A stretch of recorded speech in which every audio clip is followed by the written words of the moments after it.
Hello everyone, greetings for the day and welcome to our learning journey. This is Divya and you are watching Trend Bread.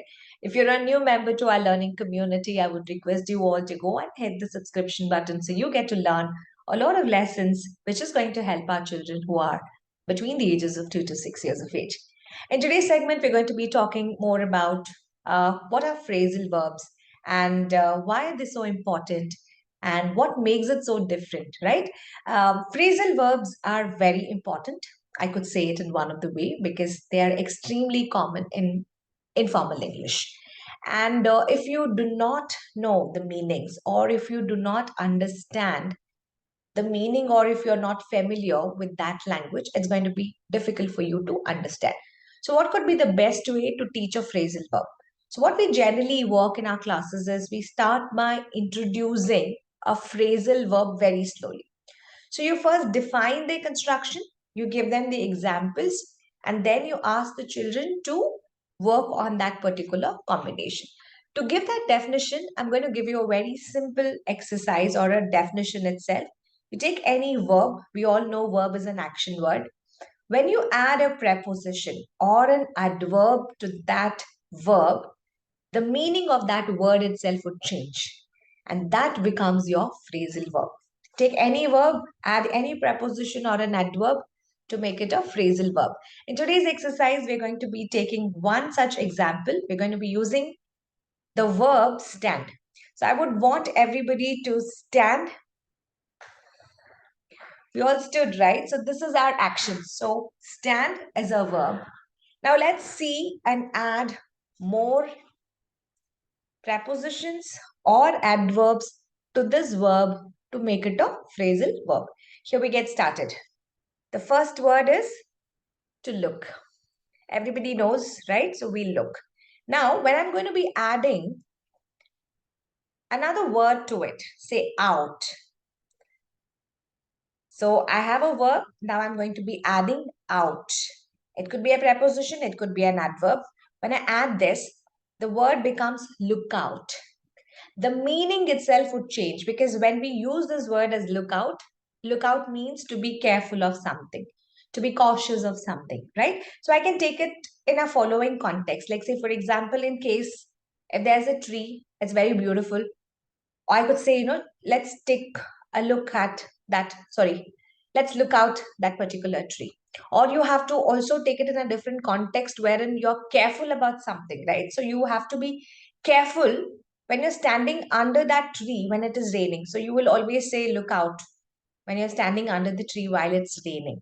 You look out for the bike. Okay. So those would be certain meanings that you can actually work on wherein you are not very sure about, where you want to be careful.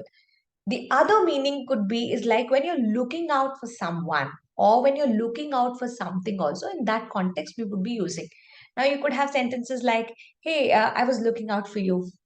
Hey, I was looking out for these snacks and good, we found it over here. Or I was looking out for this dress and I found this dress in this particular mall or a shop, right?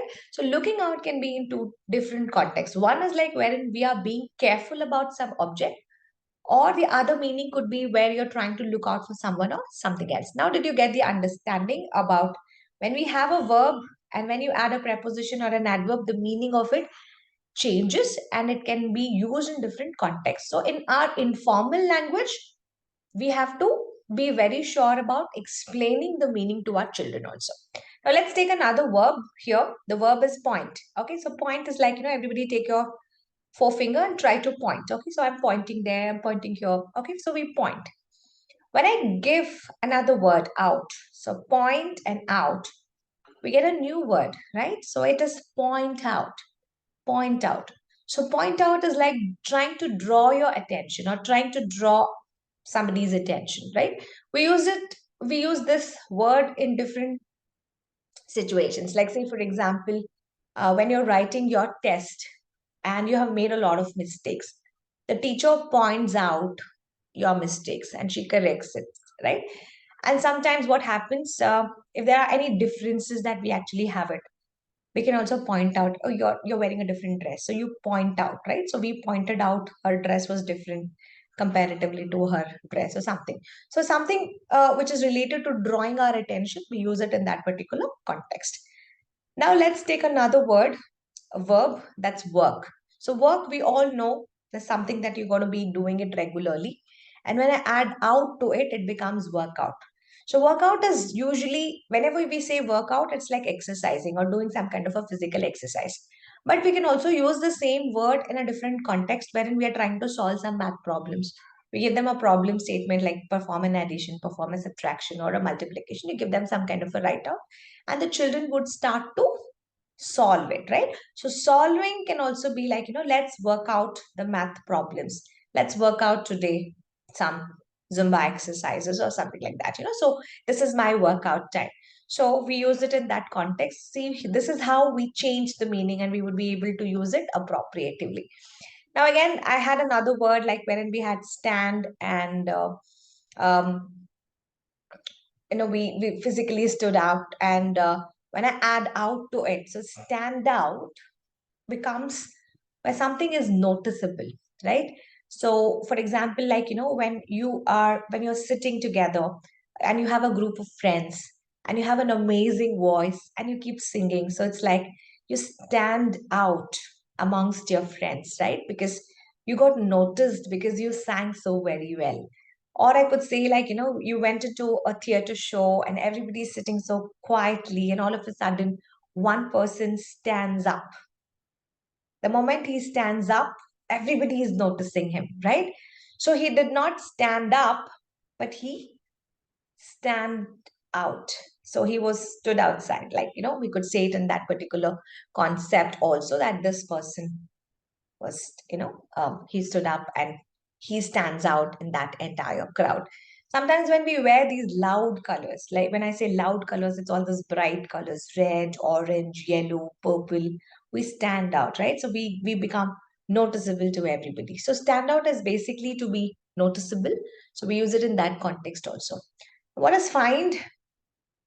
To check something, to get something, or to usually the it's in a negative way, so I did not find my keys, so where is it, or something like that. You use it in that context. So when you go on find out, the find out is basically for you want to discover something. It could be the meaning of something, or you want to get the answer for something, or you want to get some kind of an information. You can ask like, I just wanted to find out what is the meaning of this particular word. So we're just doing a lesson, right? So you can also say like, I just wanted to find out more on how phrasal verbs are so different, or what is a phrasal verb. I just wanted to find out that. That's the reason I'm watching this video. So we're going to be finding out wherein you want to discover yourself. What is that lesson all about? What is the meaning of that particular word? Or find out could be in terms of gathering information. I just wanted to know, like, what is this bus route? Where does it go? So I just wanted to find out. I wanted to find out when this train is going to start, or I wanted to find out a secret.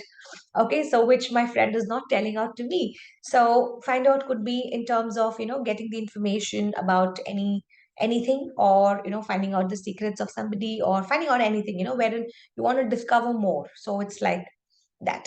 So look out for more words. So I've also listed some more words over here. So look out, put out, try something out, hand out, break out, die out. Again, I've mentioned it over here, and turn on. So these are some more words. So if you have some more to actually add on to it, make this exercise as your homework.